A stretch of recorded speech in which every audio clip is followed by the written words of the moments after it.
Inspect na po ta sa tuwang asite sa link adjuster mga ka-ops kay nagsige mag-leaking siya diri sa tuwang adjuster. Mag-leaking man siya diya.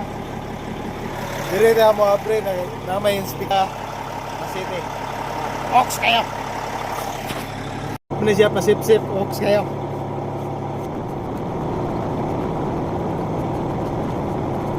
Luan yun nato ni siya taman kay para dili mosulod ang abog diri sa sulod. Kaya sitim ni siya.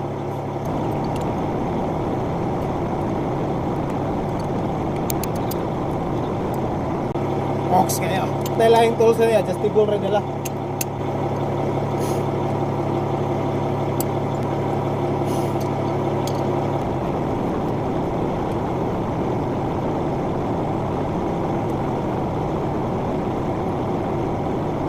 Pakita na to vlog yun. Araw mga sityo.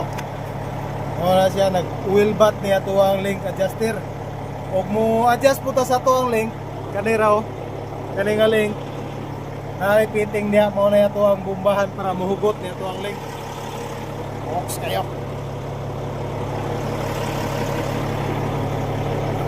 Mo rin to, ox kayo.